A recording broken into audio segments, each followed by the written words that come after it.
After 6:30, I'd like to call the Tuesday, September 19th, 2023 School Building Committee meeting to order. Our first order of business is to acknowledge public participation. This is a hybrid meeting. If anybody at home that would like to submit a question, could submit it to mmortali at walpole.k12.ma.us. That's an abbreviated version of the standard announcement. Our next order of business is approval of the meeting minutes. Do we have any questions or comments about the meeting minutes? Hearing none, I take a motion to approve the meeting minutes. I'll move. All right, I have a motion from Mr. Jack Fisher. Do I have a second? Second. Second from Jeff Fisher. Let me poll the committee. Mr. Frisha. Yes. Mr. Barrett. Yes. Dr. Kenny. Yes. Ms. Gallivan. Yes. Ms. Giositz. Yes. Dr. Goff. Yes. Is Mr. Anderson here? No. Mr. Conroy. Abstain. Jeff Fisher. Yes. Jack Fisher. Yes. Mr. Connor. Not here. Dr. Hahn. Yes. Mr. Senek. Abstain. Very good. And Ms. Santiago Taylor is not here either. Our next order of business is the generator follow-up. Kate, if you could. Yes, thank you. So we wanted to touch base on concerns that were raised during the building committee meeting by Mr. Walsh on August 15th. He voiced some concerns about the project generator. The project team has reviewed the questions and will be responding tonight. We asked that IMEG is going to review the responses. Kevin from IMEG, our electrical consultant, is on the line. And we asked that all questions are held to the end and can fully respond to each of the individual items. I'm sorry, Mr. Chairman, that was unintelligible. I couldn't understand what she was trying We to ask say. for the questions to be held till the end of the meeting, till their presentation's complete. I couldn't understand her, sir.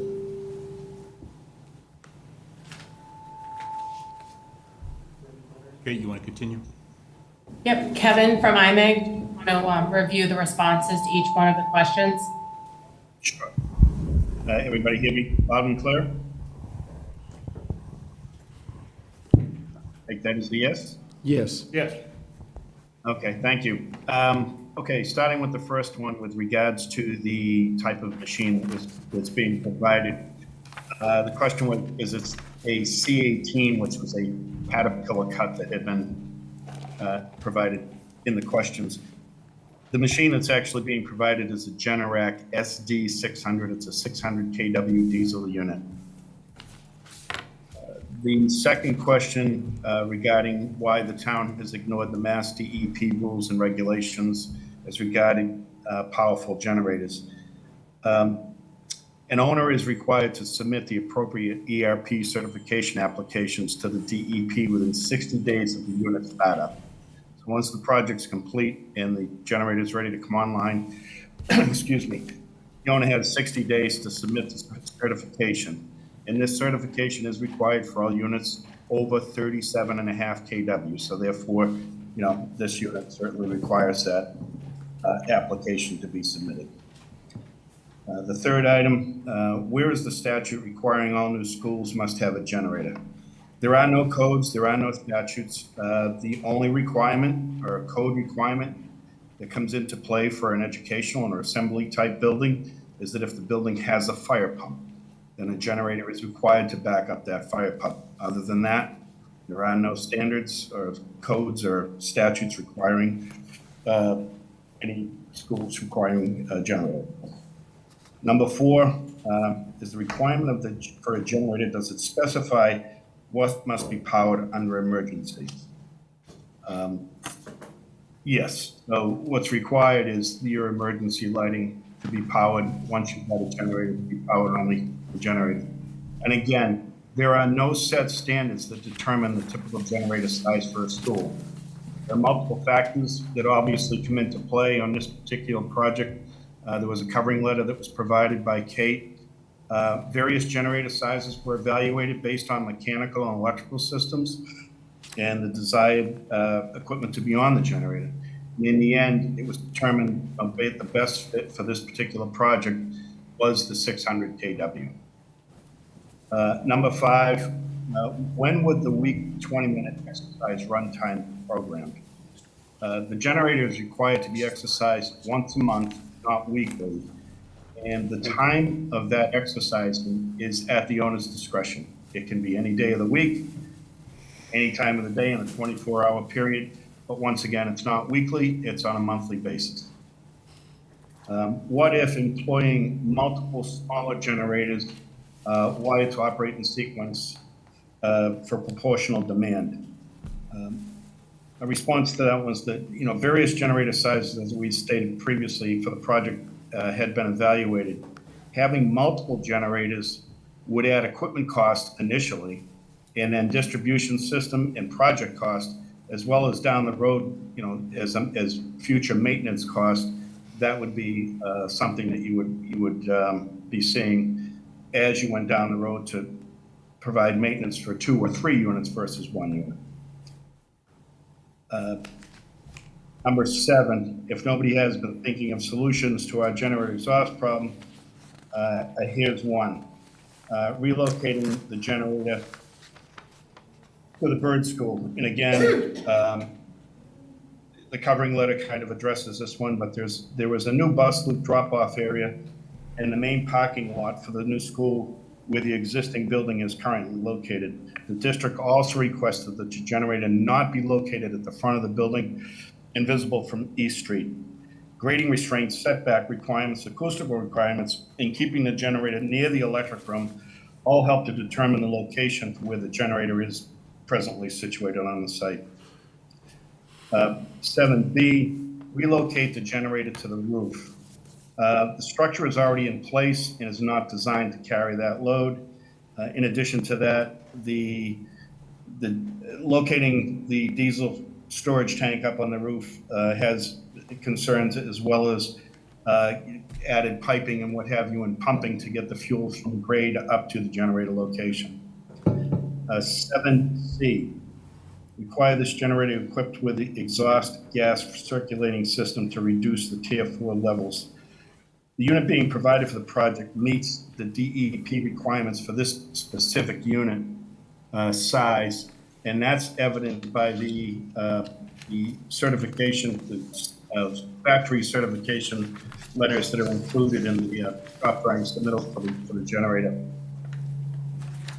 And then 7D, using GEP, Good Engineering Practice Guidelines, increasing the exhaust stack based on the capacity, location, so on and so forth. The guidelines that are stated in 7D are not applicable to this generator. This again, a 600 kW generator, and the reference guidelines in this 7D generally apply to a 1 meg, which would be a 1000 kW or greater generator. That is the 7 items that were listed. Just some additional notes that we have. Again, the 600 kW unit with a 1,500 gallon tank capacity. Its duration is roughly 36 hours at 100% load. The generator would continue running until utilities are restored or it runs out of fuel.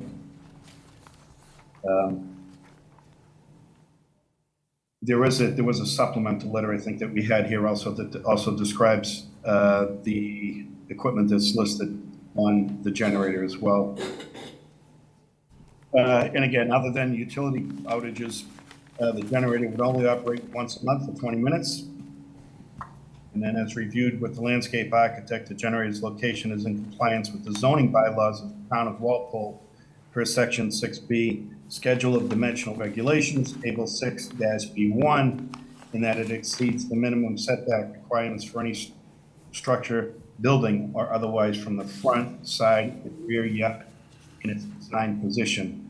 And then there's a small site plan, as we're seeing right here, that indicates those setbacks.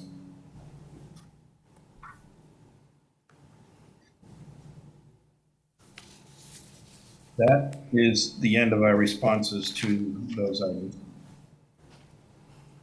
I do have, Kate, I don't know if they want to go through it, but I do have that list of the equipment that's on the generator that's on the last page. Here it is here.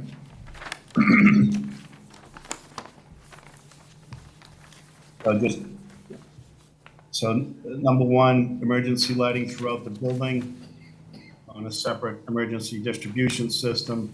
All lighting on the first and second floors of Part C, including the gym and alternate PE, locker rooms, kitchens. And if you can read that, I don't want to bore everybody to tears with reading every single word verbatim. There's also mechanical equipment that serves the auditorium, the gymnasium, heating only for the dining area, electric cabinet unit heaters in specific areas. And then there's F, G, identify various mechanical equipment that are also on the generator as well. H essentially describes that, you know, the generator is sized, again, not essentially to power every single piece of equipment that's listed in G, but through the building management system, those pieces of equipment will be cycled through. And again, the reason for this is that all of this equipment is electric. And in the event of a power failure in a sub-zero condition, they would cycle based on temperature in the building and areas of the building. The BMS system will monitor that and then cycle various areas of the building on and off so that not to overtax the generator itself.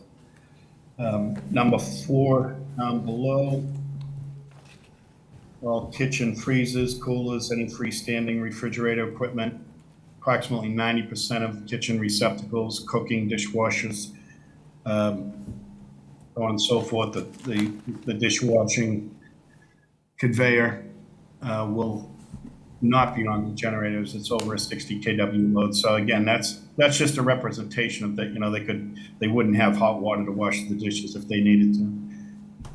Gymnasium equipment, number 6, convenience receptacles in the media center, counseling and associated toilet rooms, administration area and associated toilet rooms, orchestra band, locker rooms and restrooms, the IDF and media, MDF closets, as well as the AC units serving those rooms, and the IDF and MDF closets support the paging systems and the security systems throughout the building. Obviously, the mechanical building management, our BMS system that we were talking about that would control all of the mechanical equipment. And again, security systems, CTV, access control, and intrusion detection system, and one elevator, elevator E2.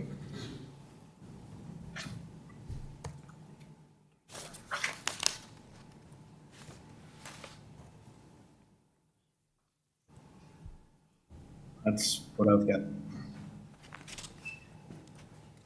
Yeah, we also reached out to the fire department on 3 additional questions that were related to Mr. Walsh's concerns. So it lays out the steps and requirements for obtaining the generator fuel storage permit, which is similar to what Kevin had just discussed. And we asked what the fire department's position was on having a diesel powered generator on the roof. They do not support a roof mounted generator, in addition to not being able to go on the roof because of the structure. And what is the fire department stance on using natural gas powered generator? And the fire department did not support a natural gas powered generator. So that is the end of the response. We can open it up to questions. Thanks, Kate. Any questions or comments from the committee?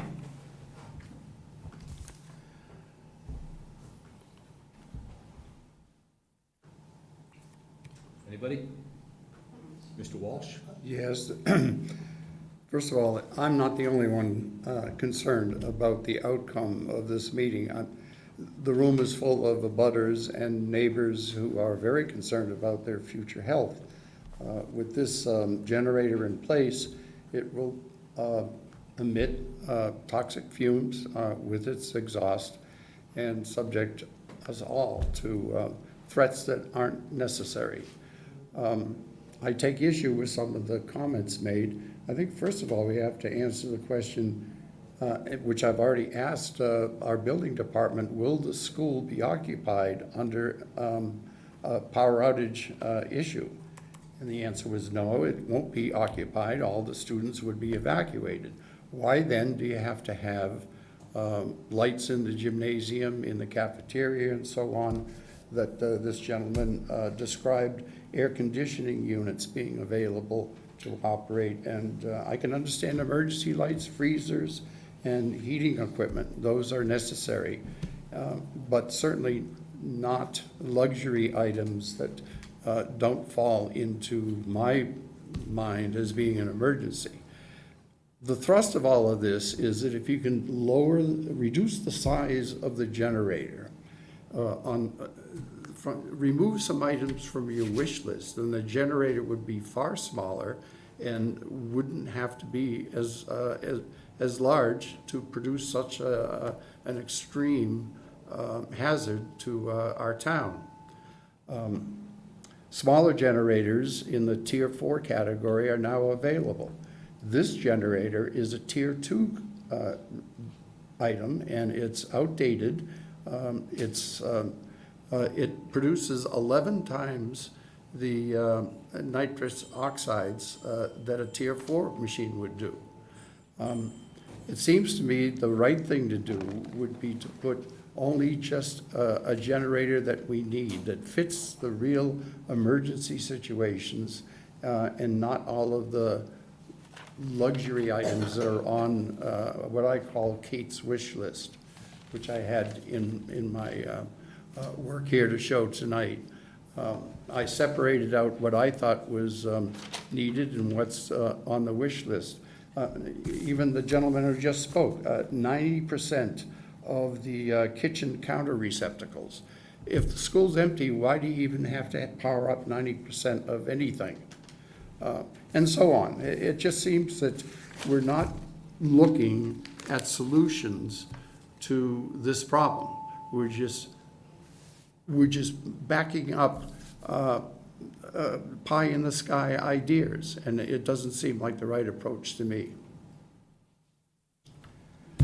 I had a method of bringing these facts to this committee tonight, but it's been thwarted a little bit by the fact that I'm told I can't make a presentation. Is that still true? I would say yes, sir. Well, our understanding was that you wanted a response to a list of questions. And you've done that, and I still take issue with some of the answers that you provided for us.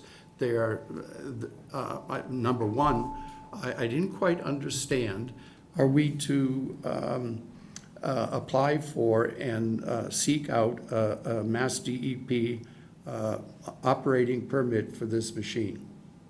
Kate, could you follow up with the gentleman from IMEG, please? Yes, it is required. Again, once the building is up, operational, and that generator is ready to come online, the owner is required to file the certification with the DEP. The owner does have, they have 60 days to file that permit. That's So true. the state of That's obviously- exactly what the law says. Anything over 37 kilowatts needs to be approved Correct. by the Mass DEP. I see that in black and white. And you folks are to be congratulated for following the rules on that. Once someone from the DEP sees where that C18 is to be located, it's probably true that they will not approve it. I've heard that said from Mr. Tom Cushing of the Mass DEP. It's too big to be in that location. That machine only belongs on a remote mountaintop somewhere in Istanbul somewhere.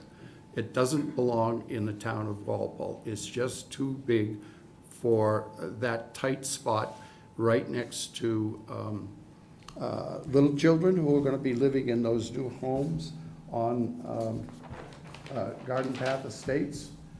It's this little 1 acre plot that the town of Walpole has taken over and made part of the new school. It's a tight spot. There's going to be little children living in there's a blow up of that area. number 6 house on Garden Path will have 2 little babies living in there very shortly, and also true of others.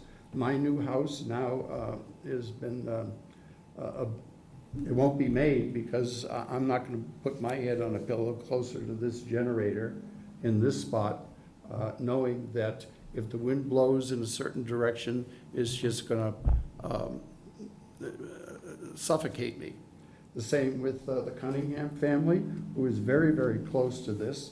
Colleen is in the room tonight, and she's very concerned that this generator is going to affect her family, and she doesn't need to be affected any more than she already is. I'm pleading with this committee to rethink this decision about this C-18 particularly. It needs to be smaller, it needs to go somewhere else, but it should not be in this tight little spot where East Walpole residents have to breathe from it.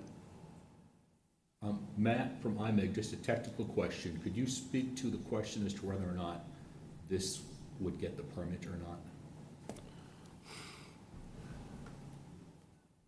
This is Kevin from IMEG. So, Sorry, Kevin. again, what I understand is, the location has been reviewed with the landscape architect. He's not They have reviewed- qualified to say whether or not Mass Could he DEP. finish, please? They're stating that the size of the unit and its location, it meets the setback requirements. I have never experienced, in doing multiple school projects where the DEP has ever stepped in and stated that, and again, there's always a first time, but I've never seen where the DEP has come out to a site and said that a generator can't be located on a roof, beside a building, beside a property line, with, the appropriate setbacks. So again,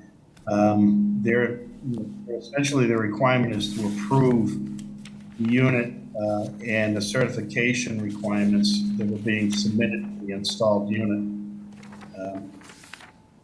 But I can't, I don't have a crystal ball. I couldn't speak to that, but I have never seen it done where they have declined a generator on any sites on any of the projects I've worked on in the past. Okay, there is a first time for everything. If you were to pick up a phone and talk to Mr. Tom Cushing of the Mass DEP, you will be directed to fill out an emergency ERP program. After you do that, that triggers their system for an on-site inspection. They want to know where exactly is what size machine going on for your application. If they were to see where this machine is going, I am led to believe that they will not approve it. Part of this program says that you must not only apply for, you have to receive the approval of that position that you want to put it in. And it's very important that it not interfere with the health and well-being of the abutters and neighbors or the environment in that placement of that machine. Any further questions or comments from the committee? Mr. Walsh, any final comments? Well, I'm pleading that this committee does the right thing, and that is to review the facts that are put before them and make a decision that will be to the benefit of not only the students, but also all of the abutters. Nobody, including the members of this committee, would want this large machine in their backyard. Why do you want it in ours? So I'm pleading with you to consider the facts. You don't have to drop the gavel tonight. What you do need to do is sit amongst yourselves, talk it over, and put the facts in front of you, and then make a decision. You can't make a decision on a recommendation from an architect whose sole thrust, his sole goal was to get that generator out of sight. That's why he chose this out-of-the-way corner. He didn't want it to be seen. In fact, he wanted to put bushes all around it. But believe me, the fumes from a diesel generator aren't going to care about setbacks. The wind's going to blow it right through the chain link fence and onto Colleen Cunningham's property just as quick as can be, or to anybody else in the neighborhood. It's not fair. We need to address it. We need to fix the problem. Thank you, sir.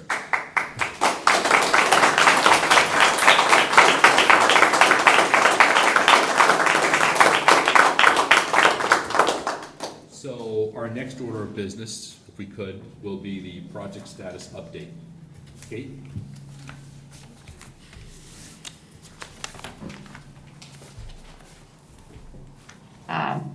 Griffin or Joel, want to review the construction update? Yep. Thank you, Kate. So this picture here, we're looking at the south side of the new building. You can see the roof really complete other than a couple small areas. Yes, could we please get some other input? There's nothing on the agenda.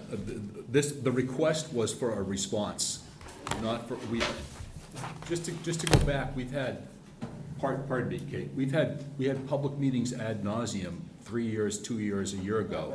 Yeah, but, This is not right. This is not right. yeah, Right, not taking. We're all here, we took our time to come here, and you're Right. putting a muzzle on us. That is like, Sir, that is so That's how I wrong. Sir, feel. all I'm telling you is Mr. Walsh and I have spoken several times, and I have been clear that he. I just had a met very- you last month. And we've had a couple of emails together. exchanges, and I've Yes, been clear that and I we- appreciate that. That we would have been clear that we. Getting swept under the rug. I feel it. Sir, this is a public meeting. We just addressed every single one of his questions as best we could. With that, Well, we're gonna can move I on. ask you a question? Sir, we have to move on to the next item. Are you going to get together and make a decision? Or is it going to be swept under the rug and we don't get an answer? I don't think it's been swept under the rug. I think at this point, my guess would be it's going forward as is. Well, tell me if it's true that all the other generators in the town of Walpole, do they have an air quality permit?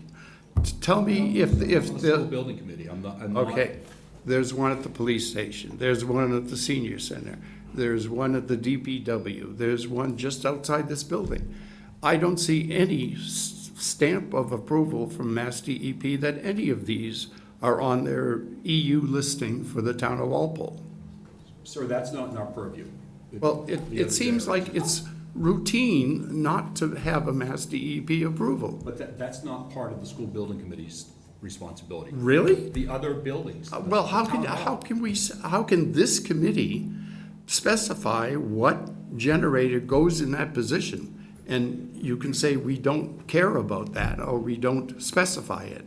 Sir, you're speaking about the police department and town hall, which have nothing to Yes, do with this others. committee. Well, they're all in this town. But they're not the purview of the school building committee. I understand that. But we have a track record now, the town of Walpole, of ignoring Mass DEP rules. Sir, you'd Seems have- to you'd me have- You'd have to take that up with somebody other than the committee.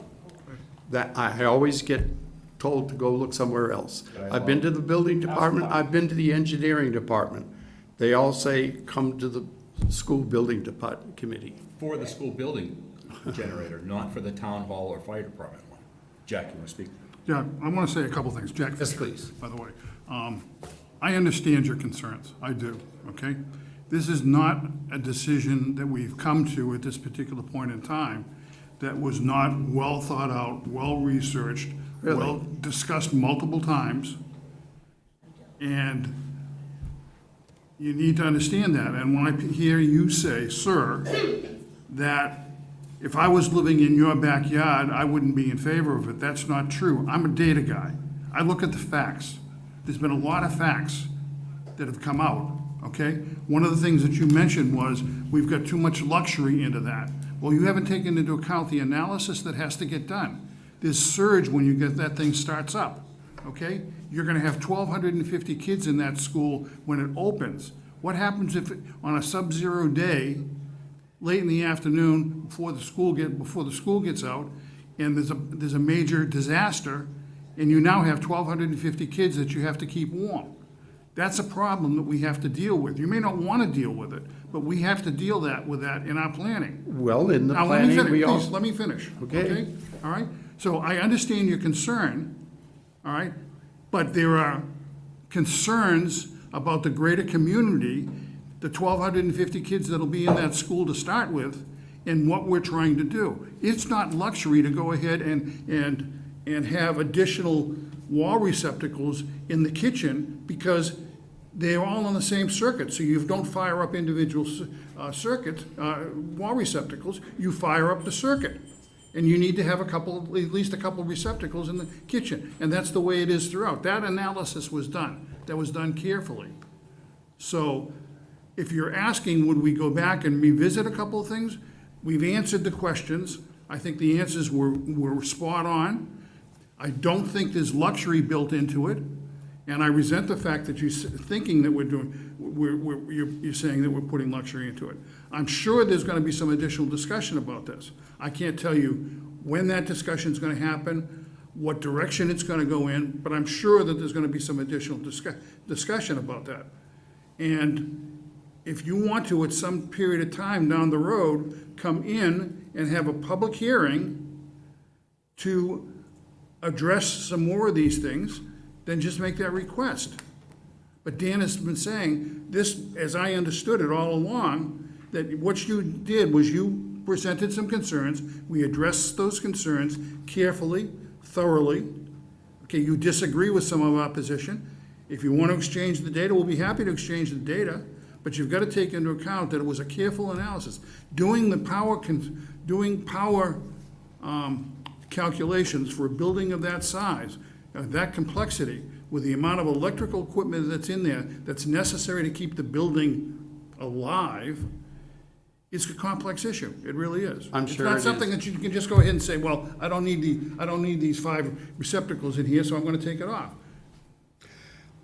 did we get an answer about whether or not the school is to be evacuated when there's a power outage? Is it true? Or are you gonna tell us next week that the building is gonna be used as a civil defense emergency shelter and that we're gonna house hundreds of people in there and that you need that power? But it seems to me if you got an empty building of students, you certainly don't need as much power as what's on your wish list. Well, it's not a wish list, it's a requirements list. And no, Okay.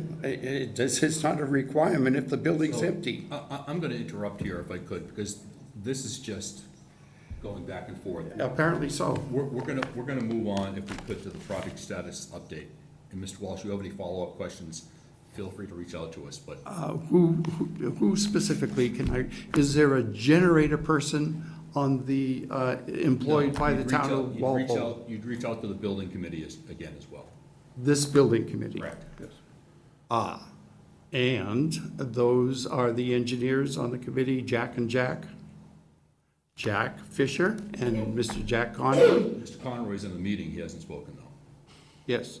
I invited them to my home so that we could discuss Sir, it before this. sir. And I was ignored. Sir, we're not ignoring you, it's just a formality of a meeting. I know you want to end this discussion, and we can do that right now. You can kick me out. I'm not kicking you out, sir, I'm just moving the meeting on. Why do we have to have such a gigantic generator? I have a question though, about the generator. Sir, we're moving on with the agenda. The next, so the request was to address his questions. We had an engineering firm do it. And we can't ask questions? We didn't schedule a public forum.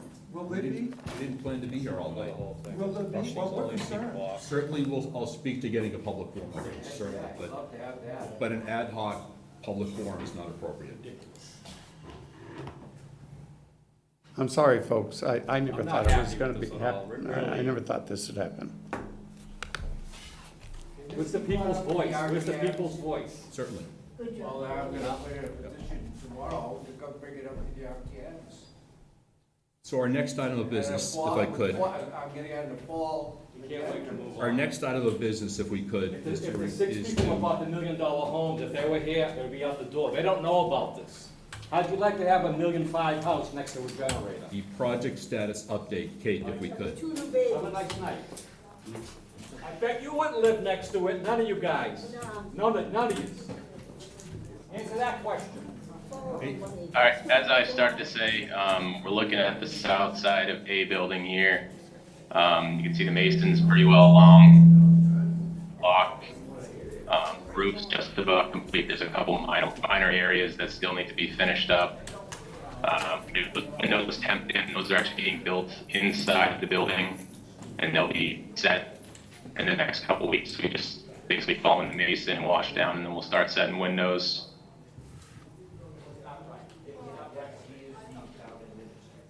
This is a view of the east side of A building.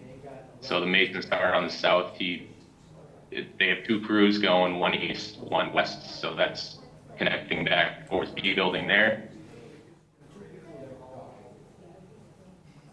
On the west side, you can see the masons continued. You can also see the AVB staying ahead of him. So they'll keep tracking along into B building and wrap in the building.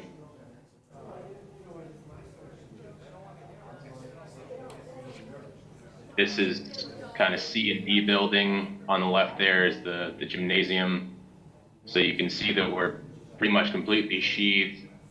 So, come winter we'll be weather tight, which is definitely a good thing. That area in the corner there, where you can see the temp stair tower, that's kind of the only area that's left out.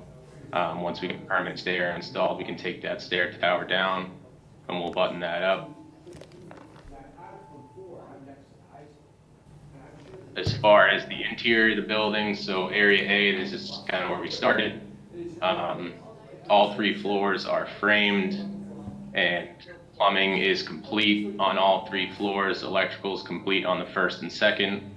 The first floor, we're actually starting sheetrocking one side of the walls. So we started that on Monday. And then on the right there, you can see the technology room. So that's the room that gets those folding glass doors. You can see the intumescent fireproofing, the white on the beams there, and then we'll get the acoustical spray as well. Stair 4 there, that's kind of your main stair as you come into the main entrance. That's on, looks like the third floor, third floor there. So that's kind of connecting B into C building. Then the picture on the right, standing in the band room looking towards the auditorium. You can see kind of in the background there, that's the tiered step seating.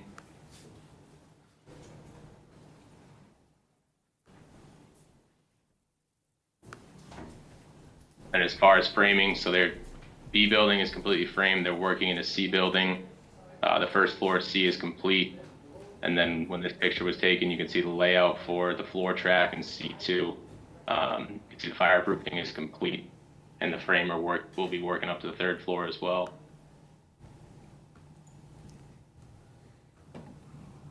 And just some completed milestones, look aheads. All in all, we're tracking right on schedule. The next couple weeks, we'll start to see some windows go in, some metal panel. The painter will be starting on the first floor. Also, just a note on kind of look ahead. Our switchgear is still tracking that February 9th date that we have had. And we've been sticking with that for the past couple months. So we keep following up with them, but for right now, we're looking good.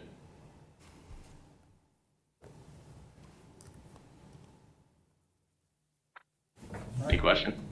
Any questions or comments? All right, hearing none, our next order of business is the review and vote to approve recommended potential change orders.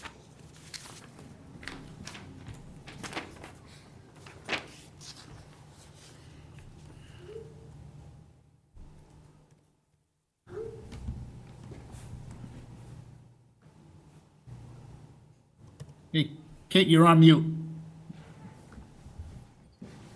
Sorry. I was saying we're not talking about value engineering tonight, but we are going to be talking about that in October. We work with a team to continue to refine the numbers on the list remaining. And we will bring something to you next month. just kept these slides in here as a reminder of the history. And our PCO log, so anything orange was approved in a prior change order. The green is ready to be voted tonight, and yellow is currently under review. White is a PCO that's not yet received, but we do have an estimated amount as a placeholder. So since the last meeting, we've had 2 new PCOs, and those 2 we're asking for approval tonight in addition to PCO 22R1. So PCO 22R1 is for the amphitheater drainage revision. This has been on the log for a few months. We've been, it initially came in at $11,919, and we've been going back and forth. And the pending amount is $9,580. This was to add additional area drains at the amphitheater plaza to prevent possible flooding issues if there was an event where a drain had backed up. PCO 29, this was for a request for proposal 15 for a green screen. We own a green screen in the project. This was to add power to the green screen for $1,021. And PCO 36, out under counter fridge and ice maker credit. This was something that came up during the submittal review process. This is a credit for $20,944. It was associated with switching the under counter fridge and ice makers to the recommended Shawmut models that were recommended during the submittal review process that fit under the counter better. And this is at a total of 5 locations. So we're asking for an approval for a change order 8 for a credit value of $10,343. Thanks, Kate. Do we have a motion to approve the change order? To approve the change order as presented by Kate? All right, thanks, Nancy. Do we have a second? Second from Jeff Fisher. Let me poll the committee. Mr. Friscia? Yes. Mr. Barrett? Yes. Ms. Kenny? Yes. Pardon me, Dr. Kenny. Ms. Gallivan? Nancy? Yes. Ms. Giositz? Yes. Dr. Goff? She's left, pardon me. Mr. Conroy? Jeff Fisher? Yes. Jack Fisher? Yes. Mr. Hahn? I believe he left. Yes. as well. Thank you. Mr. Senek? Yes. And I vote yes. Did I miss anybody? It is a vote. Our next item is to vote to approve the vendor invoice packages for July of 2023. I'm sorry, Mark, can I Yeah. ask a quick question, Mark? Yes, I'm Ben. sorry. Yep. Yeah, thanks. Kate, sorry, just going back, when we were looking at those, you mentioned VE items, right? And so we've been looking at those same 3 VE items for a couple of months now, which is fine. And I know that generally speaking on the project, we've taken a pretty conservative approach to contingency, which I'm also fine with. And I'm not advocating to change that here tonight. But are there other VE items? I mean, we went through a pretty, or I should say that you all went through a pretty rigorous VE process. And I know that there was other items that came out of the project. And I guess we don't have to talk about it tonight, but maybe as the project goes along here and we do consider where we stand with the contingency, we could talk about other VE items as well, besides just those 3, or kind of where we stand with that. Yep, understood. This was off our initial list for priorities. Right. And Right. there have been a few things that have come up, like we have the salvage swing set relocation. So initially in our contract, we had to salvage the old swing set, and then it was going to get moved off-site in the town somewhere, not paid for by the project. It was noted as a salvage item. We are looking and pricing a 2-bay 4-swing swing set, and that's something we'll talk about next month. And there's also, we've discussed outdoor planters that were VE'd out that we've talked through a little bit with the smaller group, and we're currently getting some pricing for adding the outdoor planters back in. And that was to some interest of the cafeteria staff to be able to use some potentially, vegetables that are grown on site. So we'll continue Okay. to look at that list, and we are talking about it. These were just the higher priority items that we felt like we needed to get in. Okay. All right, yeah, no, I understand completely, and so like looking at those, it's like 170 grand worth of items, right? And so I'm not suggesting that we go out and spend our contingency next month on whatever VE we want, but it sounds like you are having additional discussions in the smaller working groups for some of those VE items to come back in, and so definitely look forward to hearing more about that, as the project goes forward. I think we're checking off a lot of the risk mitigation boxes here over the past 6 months. And I think pretty soon we're going to be in a pretty good position to consider, other VE items. And I guess I would definitely encourage, those working groups to consider, we're talking about planters and vinyl wall graphics and things on the order of like 40 grand. I don't want to necessarily, and I'm not as close to it as you all are, Kate, and the architect and working groups, but I would just encourage you not to necessarily think small on some of these items. It looks like we're going to have enough money to conceivably do some of the other VE that had to be removed, and I'd definitely be in favor of that. So thank you for the update. Thanks, Ben. Continuing, Kate? Vendor invoice package? Yep, so we have the standard package, so the Vertex invoice for $76,500. That includes our third-party testing service fees. TAPA's invoice for $130,000. We have an invoice from Anderson Electrical Contractors. This was for $5,490. With the project, we are working on relocating a pole by the East Street bus entrance. We are moving lines from the old pole to the new pole, and one of the lines that was on there was a wire that activated the crosswalk button. So that line got moved by the town, and this is the cost for that to happen. And then the Fontaine rack for $4,817. I have the backup here if anyone's interested, but it was in the packet that was sent out last week.